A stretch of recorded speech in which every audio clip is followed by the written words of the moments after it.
Hatepu, assalamu alaikum, namaste, haru nefer. This is Kasankma Keparu with another video for you. In this video, I want to talk about the power of gratitude. But first, I want you to hit that like button. And if this is your first time to my channel, welcome.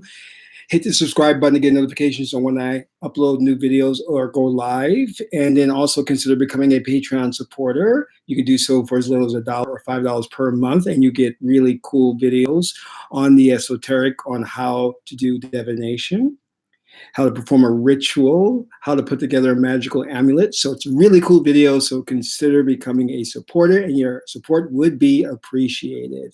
So let's get into the nitty gritty. You know, I was thinking today about how when circumstances happen, when things occur in my life, I've always dropped back onto magic. Knowing that I am a God man, I know that I have that power to control circumstances. Like, for example, I was thinking about why do things happen in such a way that it could either annoy me or cause an obstacle. But then I realized that these things exist because you exist. In other words, the obstacles are there for you to overcome them. And the only way for you to overcome them is to start tuning into and becoming Oser. Oser is the God within, or what we call the indwelling intelligence within you. So when you see these things occurring in the outside world, you have to stop and take a moment and say, is there really an outside world? Because I am consciousness in a body, which is just a holographic projection, is an avatar. And in this avatar, I've created, and it's called Kesank Ma'a Keparu, or it's called John Doe or Jane Doe. And I'm only in this avatar to have this experience. So Netta can understand experience, and it can experience different things. So keep that in mind. And I've always said that our ancestors were very, very attuned to the universe. And because of that, everything they did involved a type of ritual, a custom. And it was that they saw was a way of controlling their environment, controlling their world. Let's take, for example, the Native Americans. When they needed rain for their crops, they would perform a rain dance, things like that. Well, we understood that controlling the outside world was paramount importance. And we also understood that we are, in essence, creating that experience that we're going through, whether you want to admit it or not. See, the highest level that you can attain in your life is one where you accept accountability and responsibility for what goes on in your life. You should never say that this person did me wrong, or that wasn't my fault, or bad things just keep happening to me. You must realize that you are going through an experience, that this experience is set up for you, and everything that happens for a reason. So you can learn from that experience. However, you also must understand that anytime something appears to be a brick wall in front of you or an obstacle, you do have the power to overcome that. Now, let's talk about scarcity, because the ruling elite ensures that certain groups or demographics do not have resources on the planet. And they do that on purpose because they want to divide and conquer. They want to cause this infighting among races, among genders, among political affiliations. They need to cause this strife and this fighting. And the fight is usually over resources. So the ruling elite, they'll give resources to one group and deprive another, and then say the reason you don't have resources is because of this group. Not that the fact that the people at the top are dispersing the resources in an unequal and unfair way. That is what we have to keep in mind. Now, how do we tackle that from a magical perspective? All right, as a magician, as a magi, how do you deal with that and address that? Well, if you subscribe to the notion that you're human and that there really is an outside world that you have no control over, then you would start to get involved in PAC, or political action committees. You would start to lobby for your group and your side.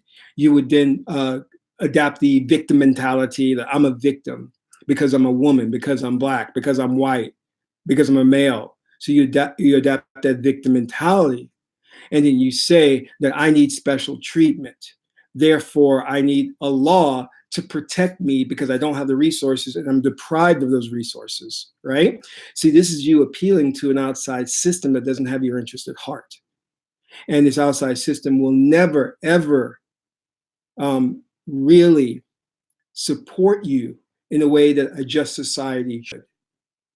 If that were the case, we wouldn't be in the situation we are in now.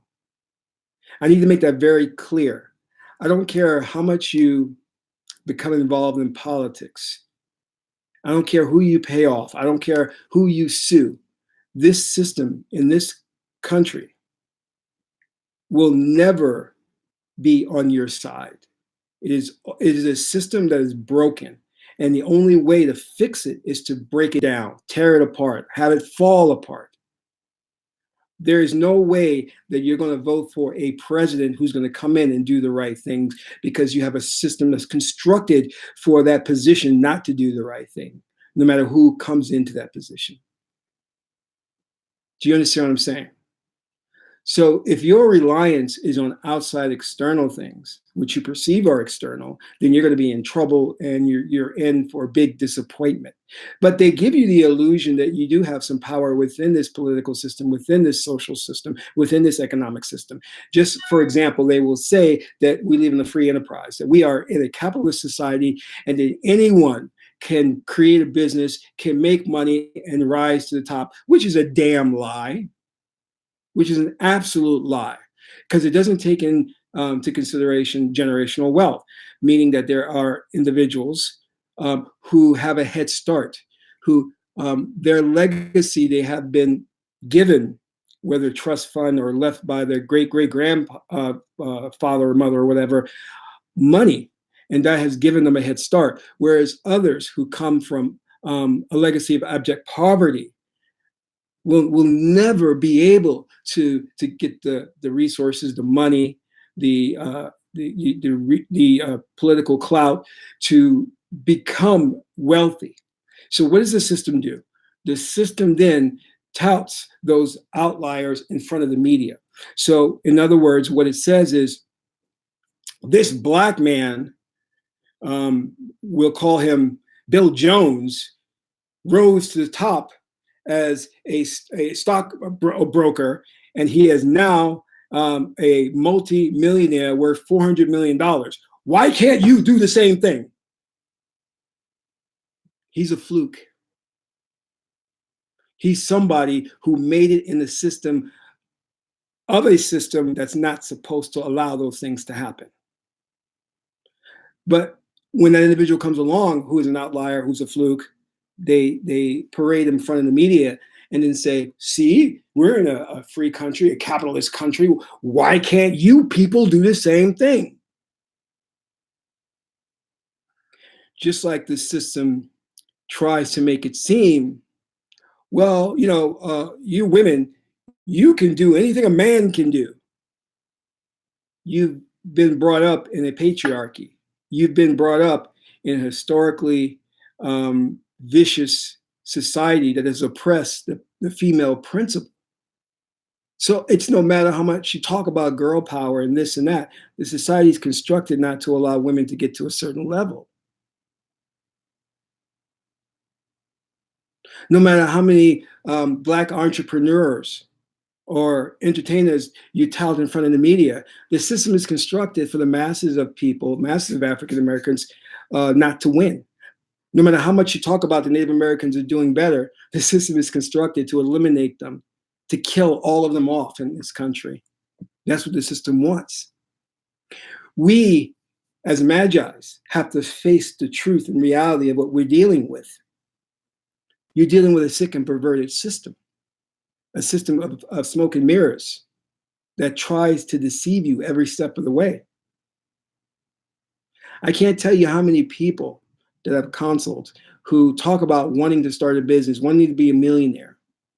And Every program that they get involved with, whether they go to a Tony Robbins entrepreneur program and they buy somebody else's program, they're always deceived into thinking that it's an overnight thing, meaning they can make millions of dollars overnight. And I'm telling you, that's not how it works. And I'm telling you, you got a system that's against you.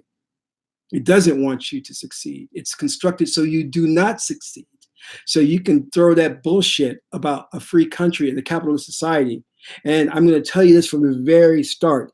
If you believe that capitalism is a good system, a good economic system, then something's wrong with you mentally. Because capitalism is one of the worst systems that there is. But they have to give you the illusion of inclusion. They have to make you feel that you have power to overcome a system that they've constructed to kill you. They've got to give you that idea that you can change things. Now, as I said before, there are those individuals that come along and may be able to squeeze in the door and before it shuts tight. And then those individuals are then paraded in front of the media. And then it makes you feel like there's something wrong with you, that you can't achieve the same success that they have. You're not supposed to achieve that success. Individuals who win lottery and win $100 million, individuals like your P. Diddy and your P. Puffy, or your 50 or 10 cents, or your Snoopity dogs. The level of exposure, the level of money that they have is unjust, and it's not right. And I'm here to tell you that. Stop trying to be like them. Stop trying to strive to be like a Bill Gates. It comes with a price. You want to be like Apple, you want to be like the next big startup company. Understand that a lot of those companies use slave labor overseas. You know what I'm talking about. We know that. Look at Hershey chocolate bar. Young children in Africa, they're the ones that are getting the cocoa beans to help Hershey's make their chocolate bars, and they're getting paid, what is it, a dime a week? It's ridiculous. So don't talk to me about a system that's equal and fair and that's just and anybody can make it. This is one of the very reasons I got into magic, because I understood early on. I wasn't fooled by the propaganda. I said, no, this system's messed up and I can't win. I go to an education system. I was in college, and the teacher is standing up there and lecturing to me. The teacher didn't like me, for one. That was the first thing that was a problem. And I said, I know why you don't like me, because I'm a threat to this system, because I can see right through you. You're transparent. Because I know you standing up there and lecturing to me comes out of the Greeks, and it's a horrible way to educate somebody. And then you have these mothers who are out there talking about, well, I'm going to homeschool my child. You're dumb as shit. So this idiot is going to pass on the ignorance to their children.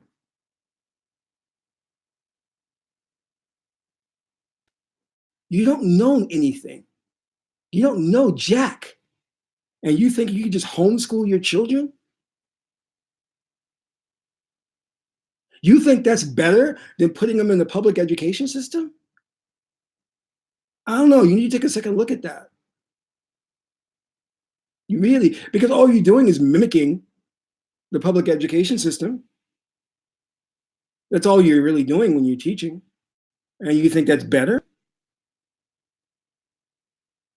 In Kemetic culture, the way we educate our children was through trance induction.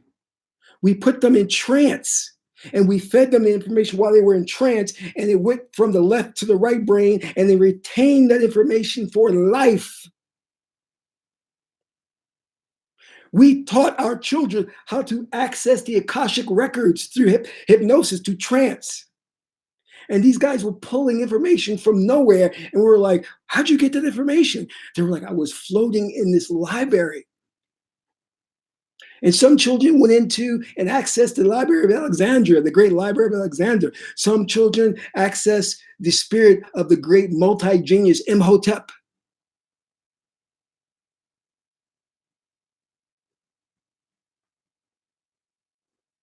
But we have lost all of these teachings.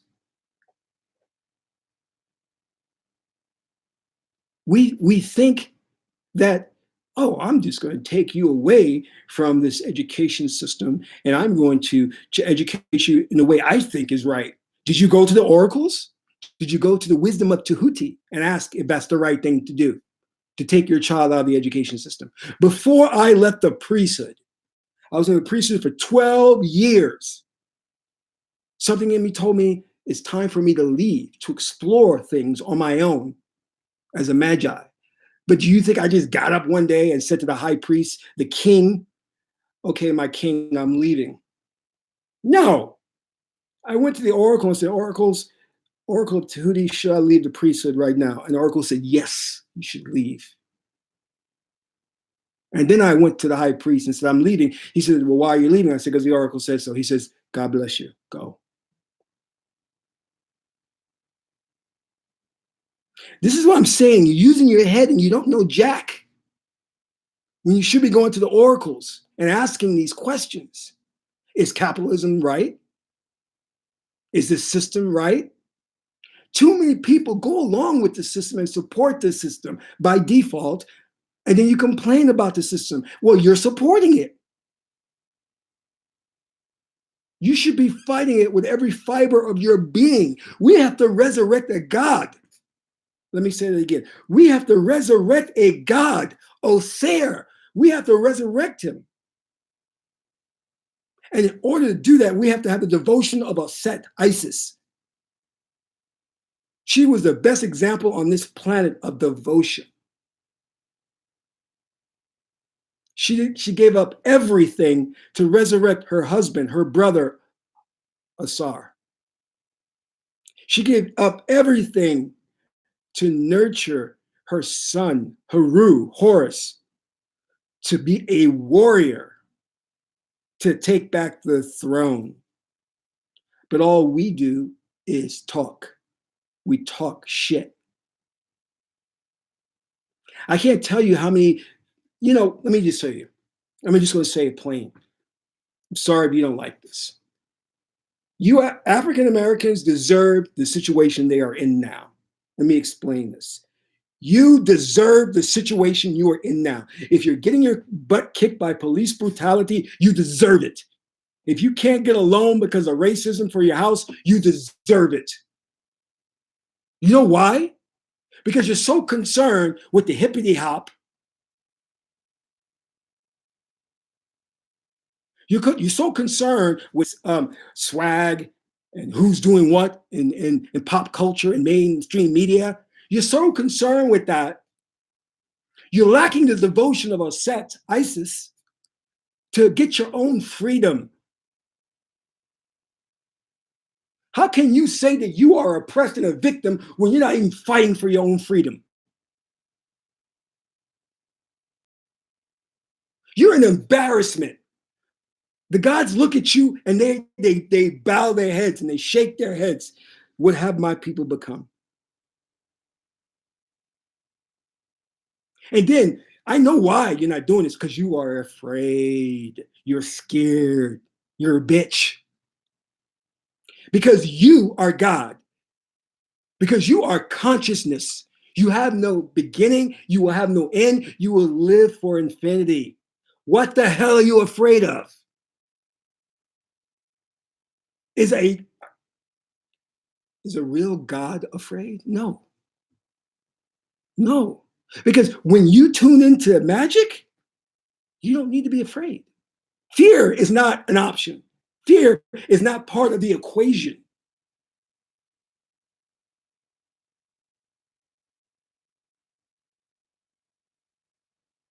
My mate came to me and she said, listen, we're trying to get this house and you got denied for this loan. I said, all right, that's right. Put it there. She said, well, what are you going to do? I said, well, tomorrow I'm going to do a ritual. And Either one, it's going to go two ways. One of two ways. Number one, either Tahuti will give me the wisdom to turn that situation around, or the magic that I do will work itself to where I'll get that loan. And what do you think happens? But see, we're so used to the 3D realm of fighting on a physical level, fighting on a confrontational level. That's Cartesian logic. We don't want to do that. We want to go to the higher level where we go to Tahuti for wisdom and how to deal with the situation. You know what I'm saying?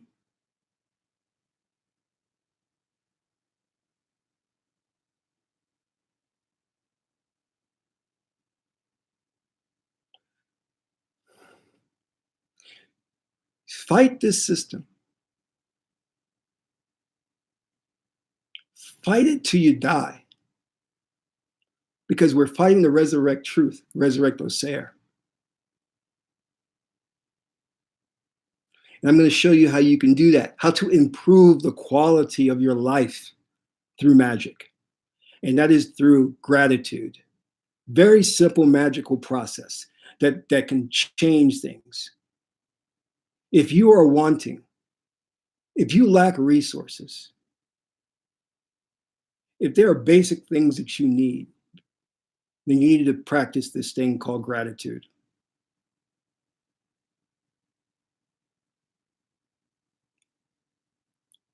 Osset Ma'at, in her wisdom, just said money shouldn't be the focus. Spiritual power should. And she is 110% correct. 110% correct. Dwau, thank you, Osset. Because when you master spiritual power, everything else then comes to you. It does, it comes to you. Now, I'm not saying mastering spiritual power is easy, but I'm saying once you do, your life is going to be peaceful. I did the reading. I went to the oracle and I said, God, Tahuti, if I get involved in spiritual pursuits, how will my life unfold? And it gave me the card of a happy and prosperous future. And I said, whoa, that's great. That's great. And, I was born in the clan of Ma'at. And my sun sign is Ma'at.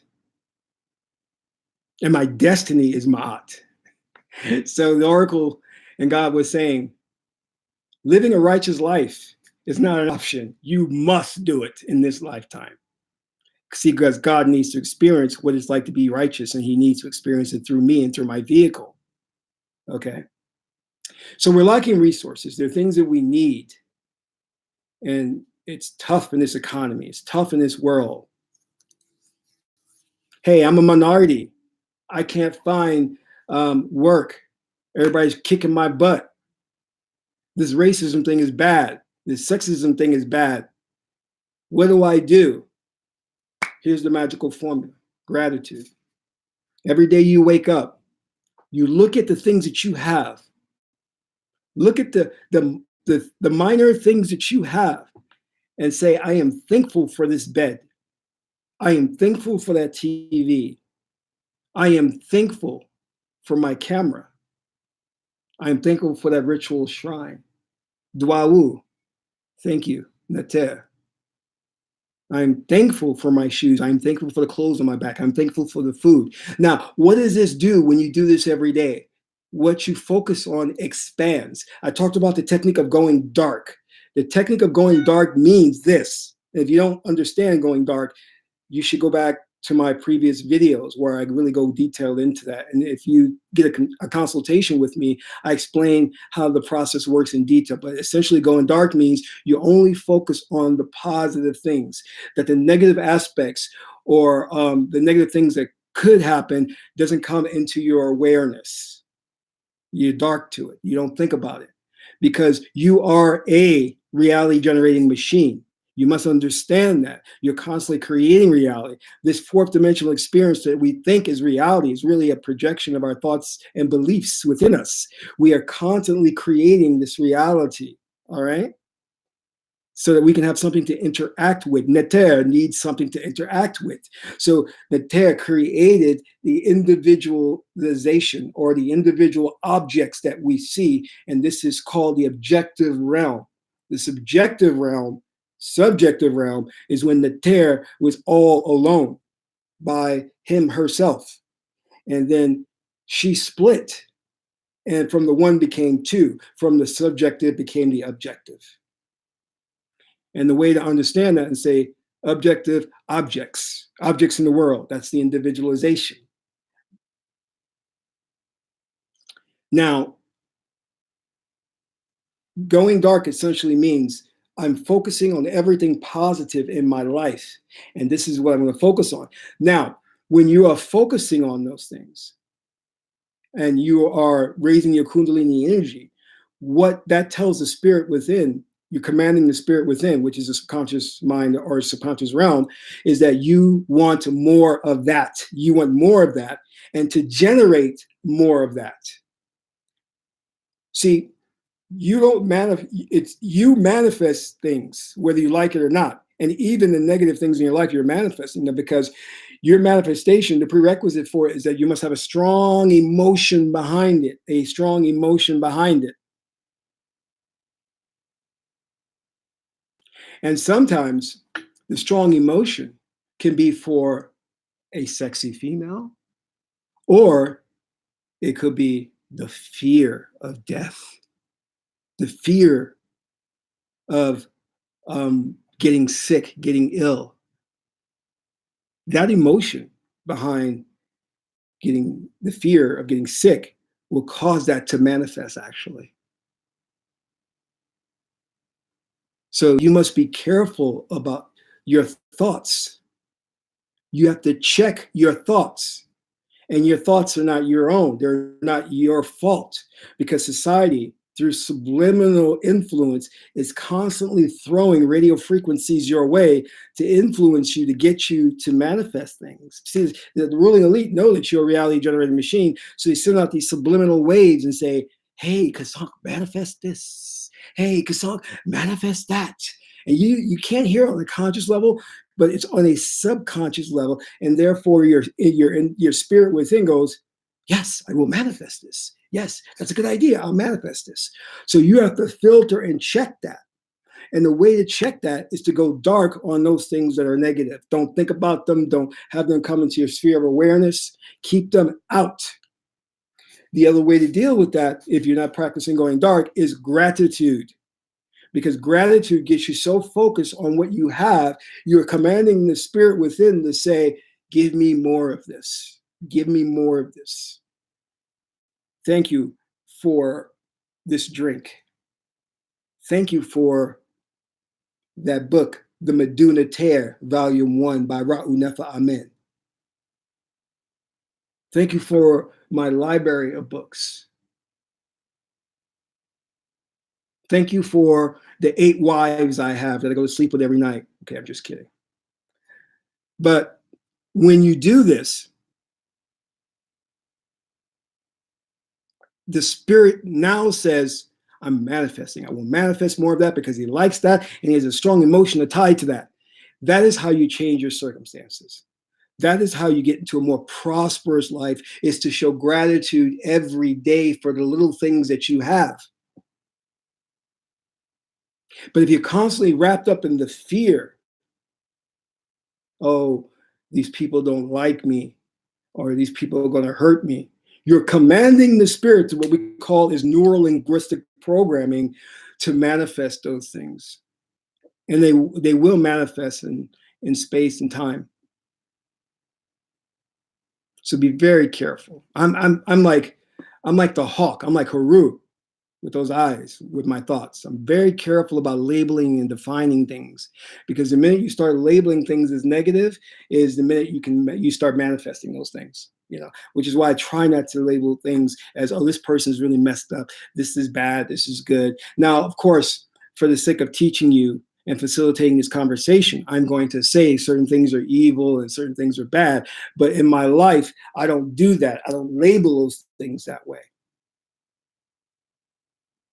Because I know the power that I have within me. You see, some of us are born into this lifetime and we're very powerful magi's. Let me say that again. Some of us are born into this lifetime and we're very powerful magi's, magicians. We just automatically think of something and it manifests within a day or two or a week. We're that good. But there is a downside to that. And the downside is because if you can manifest something that good or that quickly, you can also manifest something that bad. So you have to be very careful now. And usually, those who are good at manifesting come into this existence as Pisces, or they come into this existence as very right-brained, or they have a very slow metabolism, or their minds operate in a certain way. And I can't go into the details about that, but there's a structure in how they think, which is a very slow-paced way. But and it's tied to emotions as well. So if you are an individual who can manifest things fairly quickly, and you'll know that because your life will be full of synchronicities, then you must be careful. But at the same time, that means you have a lot of power. You have the power to construct this reality to align with that which you wish. You see, we're all living our own reality. Our realities are not merged and they're not the same. Do you understand that? We each are living our own holographic experience, and they're not the same. There are things in my reality that exist that don't exist in your reality. You know what I'm saying? Other people, there's some people who go through their entire lives who have just luck after luck after luck. Everything seems to go their way. That's because that's how they constructed their reality. And in your reality, because you're full of conflicting thoughts and doubts, you have a lot of what we should say is a label as bad luck. But it's different realities. I may have Ewoks within my reality. You know what I'm saying? That you don't have in your reality. I'm stretching the truth a bit, but you get my point. That there's certain things that exist in my reality that doesn't exist in your reality, okay? Like my reality is full of synchronicities. My reality is full of magic. That's because I'm a magical person. In my reality, I can talk to a spirit and actually see the spirit, and he or she will communicate with me. But in your reality, that doesn't happen. It can, but it doesn't happen. Now, the trick is, going back to what we were saying before, is focusing only on the things that you do want, okay? And going for that with devotion. And this is what we call the spiritual journey, the spiritual path. And the goddess Heru, Hathor, my aunt, her and I were talking the other day, and she goes, Kasank, I know it's tough, baby, but joy is in the journey and not the destination. Be joyful all the time because joy is the engine for your success. Joy invokes spiritual power. Joy spurs the Kundalini energy, the chi force. And with that energy, you can accomplish wonders. Did you know that as a secret of magic? That when you are with your mate or with somebody and you feel that sexual energy for them, you can channel that into magic, into manifesting something you may want in your life. It doesn't have to go strictly for the carnal pleasures of sex. And after what you disperse that energy, you can take that energy and not have the intercourse, but focus that energy on your objective, which is to get that nice Lamborghini or that big house or that bag of money. When my 19 wives come to me and they say, Kasank, we haven't had sex in a while, I say, sorry, baby, I'm storing this energy to get us something nice. And then they're like, oh, cool. Actually, something nice for me, not them, but whatever. You know what I mean. So gratitude is very important in our lives. It's one magical approach in our arsenal of magic. You guys remember who was that cat? Was it Felix the cat who carried around the magic bag? And whenever he wanted to do something, he would reach in that bag and then pull out something and perform magic. That's actually true because if you look at the ancient civilizations in antiquity, you'll see that many of the Medu or the sacred writings have the images of the people carrying the magic bag. That's their arsenal. Okay, go look at these stone carvings and the hieroglyphics. You'll see them carrying the magic bag. So, in your arsenal of weapons to confront and fight this system, you're going to use gratitude. I went to the movies the other day, actually a couple of weeks ago, and I saw Avengers Endgame, and I'm just sitting there, and I said, you know what? I'm expressing gratitude for being able to just watch this movie. Thank you, Nater. Something so simple as that. And what does that do?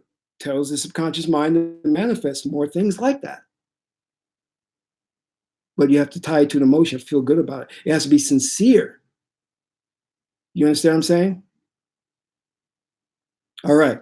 So, with that said, you now have a technique that can help you in your life and make your life more prosperous, whether that be to get a harem of women or men. Hey, it's up to you. If you want to do that, that's fine.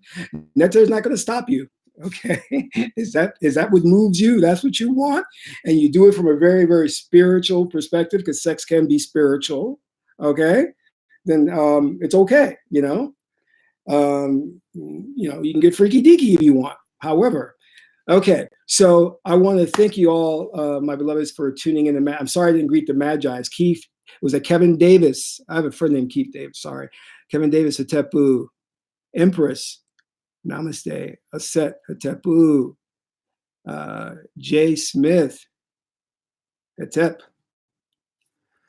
Thank you for commenting. I love the chats here, you guys. Dixie, Hetep. Goddess of the earth, namaste. Who else do we have in here? Diedrich, Hetepu. All right, Sekhmet, namaste. Chapter 13. There's two sides to every story, Hetepu. All right, so this concludes my broadcast. This is Kasank Keperu, son of Ma'at and Tahuti. My aunt is the beautiful goddess Heteru, Hathor. Until my next broadcast, express gratitude for everything. Amen Ra.